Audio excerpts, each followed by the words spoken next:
Dahil Thursday ay CDC Day, ihahatid namin sa inyo ang mga programa at proyekto ng Clark Development Corporation para sa patuloy na pag-unlad ng Clark Freeport Zone tungo sa isang bagong Pilipinas.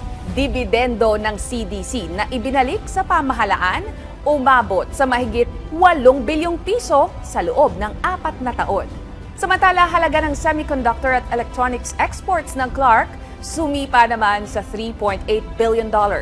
At authentic Mediterranean dining experience hatid ng isang restaurant sa Clark. Ang mga yan sa report na ito. Mahigit 8 bilyong piso. Ganito kalaking halaga ang naibalik ng Clark Development Corporation o CDC sa pamahalaan sa loob ng 4 na taon. Pero saan nga ba napupunta ang perang ito? Ang mga dividend na inireremit ng mga government-owned and controlled corporations o GOCCs tulad ng CDC ay nakatutulong sa pagpopondo ng mga programa at proyekto ng pamahalaan para sa mga Pilipino. It's now time to introduce this year's members of the Billionaires Club. This is an elite circle of GOCCs that turned over more than 1 billion pesos in remittances. The Clark Development Corporation with President and Chief Executive Officer Agnes Vicenta T. de Venadera. CDC remitted 2.597 billion pesos. Thank you, CDC. Mula 2022 hanggang 2025, umabot sa 8.092 billion pesos ang kabuuang dividend remittances ng CDC sa national government. Dahil dito, nananatili ang CDC bilang isa sa mga kabilang sa tinatawag na Billionaires Club ng mga GOCC.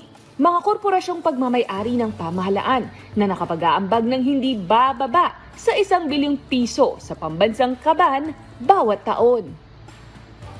Sa likod ng mga numerong ito ay ang patuloy na paglago ng Clark Freeport. Dito matatagpuan ang mga negosyo, pamumuhunan at mga manggagawang sama-samang nag-aambag sa paglago ng ekonomiya. Ayon sa CDC, kasabay ng pagtaas ng dividend remittances, ang paglaki ng revenues, pagdami ng investments, paglawak ng mga negosyo, at paglikha ng mas maraming hanap buhay sa loob ng Freeport. Ayon kay CDC President at CEO Attorney Agnes Vicenta T. de Venadera, ang mga naging resultang ito ay bunga ng matatag na pakikipagtulungan ng pamahalaan, mga locators, investors at manggagawa na patuloy na nagpapaunlad sa Clark. Aniya, ang mahusay na pamamahala at maingat na pangangasiwa ng mga yaman ng korporasyon ang nagbigay daan upang makapag-ambag ang CDC sa national government habang patuloy na pinauunlad ang mga serbisyo at pasilidad sa Freeport. At sa bawat pisong na ibabalik sa pamahalaan, may mas malawak na layunin, ang pagpapatupad ng mga programang pinakikinabangan ng mga Pilipino. Mula sa mga daan at infrastruktura hanggang sa mga paaralan, ospital at iba pang serbisyong pampubliko, patuloy na nagiging katuwang ang CDC sa paghatid ng pag-unlad sa mas maraming komunidad. Dahil sa patuloy na paglago ng Clark, mas malaki rin ang naihahatid nitong ambag para sa pag-unlad ng bayan. Mula sa mga microchip na ginagamit sa mga cellphone, sasakyan at iba't ibang makabagong teknolohiya sa buong mundo, malaking bahagi nito ay nagmumula sa Clark Freeport. Noong 2025, umabot sa mahigit $3.8 billion ang halaga ng semiconductor at electronics exports ng Clark, isang malaking ambag sa industriya at ekonomiya ng bansa.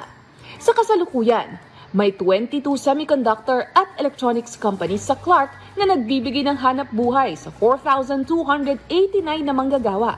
Patunay ng patuloy na pagtitiwala ng mga mamumuhunan sa Freeport. Upang mas mapalakas pa ang sektor, nagtipon ng CDC at mga locators sa isang dialogo na nakatuon sa pagpapaunlad ng workforce, pagpapadali ng mga proseso, at pagpapalakas ng kanilang kompetitibidad. Ayon kay CDC President at CEO Attorney de Venadera, mahalaga ang tuloy-tuloy na pakikipag-ugnayan sa mga negosyo upang matiyak na tumutugon ang mga serbisyo at programa ng pamahalaan sa kanilang mga pangangailangan. Ipinakilala rin ng CDC ang mga serbisyo nito para sa mas mabilis na transaksyon, pagpapaunlad ng kakayahan ng mga manggagawa at suporta sa paglawak ng mga operasyon ng mga kumpanya sa Freeport. Sa pamamagitan ng mga ganitong pag-uusap at pakikipagtulungan, layunin ng CDC na mas mapalakas pang pamumuhunan, makalikha ng mas maraming dekalidad na trabaho at mapanatili ang Clark bilang isa sa mga nangungunang sentro ng manufacturing, inobasyon at paglago sa bagong Pilipinas. Kapag mas mabilis ang mga proseso, mas maraming oportunidad ang nabubuksan para sa mga negosyo at manggagawa. Ito ang layunin ng mga hakbang na isinulong ng Clark Development Corporation at Department of Labor and Employment matapos mapakinggan ang mga concern ng mga employer at investor sa Clark tungkol sa pagproseso ng Alien Employment Permits. Ang Alien Employment Permit o AEP ang pahintulot na kailangan ng mga dayuhang empleyado upang legal na makapagtrabaho sa Pilipinas. Kasunod ng magpapatupad ng Department of Labor and Employment ng Administrative Order No. 199 na naglipat sa Bureau of Local Employment ng pagproseso ng lahat ng Alien Employment Permit o AEP applications at renewals. Nakipagpulong si CDC President at CEO Attorney De Vanadera kay DOLE Secretary Francis Tolentino upang ipaabot ang mga concern ng mga employers at investors sa Clark. Kapag Mediterranean cuisine ang pinag-uusapan, madalas iniisip natin na kailangan pang bumiyahe sa ibang bansa para matikman ang mga authentic na lasa nito. Pero paano kung ang susunod mong food adventure ay nasa Clark lang pala? Mula sa mga putahing nagmula sa Hilagang Aprika at Gitnang Silangan hanggang sa mga recipe na ipinasa sa iba't ibang salinlahi. Ngayon, maaari nang tikman ang isang authentic Mediterranean dining experience nang hindi umaalis ng Pilipinas. Sa puso ng Clark Freeport, may isang restaurant na nagdadala hindi lamang ng mga bagong lasa, kundi ng isang bahagi ng kultura ng Mediterranean.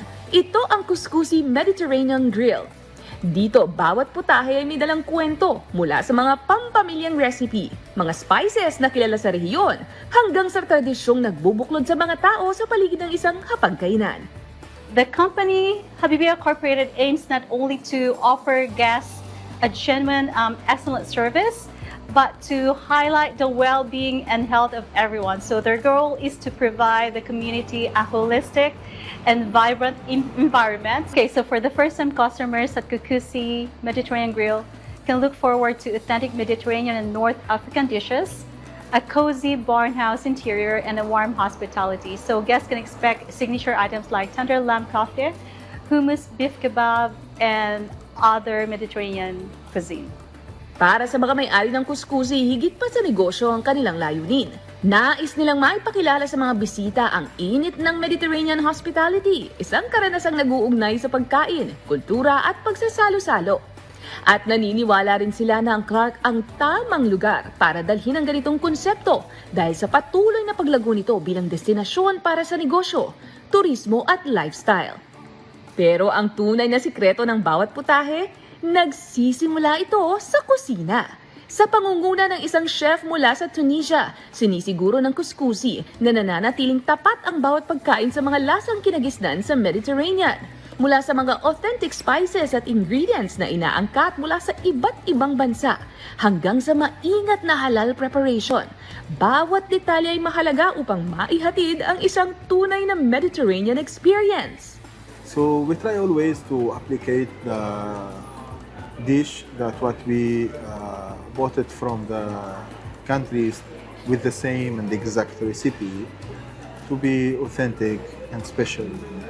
And of course, you cannot do something special if you didn't do it with love, if you didn't do it and you are happy.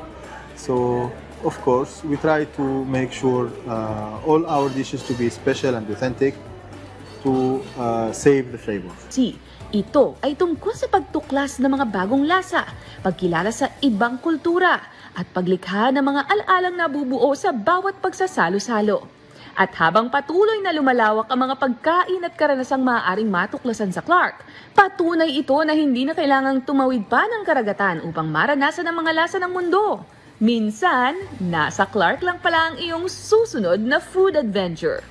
Kaya kung ang hanap mo ay bagong dining experience, shopping for specialty finds, o kaya naman ay oras para sa wellness, baka nasa Clark na ang susunod mong weekend destination. Habang patuloy na dumarami ang mga bagong attraction sa Clark, mas lumalawak din ang mga pwedeng i-explore na mga puntahang siguradong inyong babalik-balikan. Ito po si Attorney Nicolette Henson para sa CDC sa Bagong Pilipinas ngayon. Abangan ang iba pang mga update at mga ipinagmamalaki ng Clark sa susunod na edisyon ng CDC sa Bagong Pilipinas.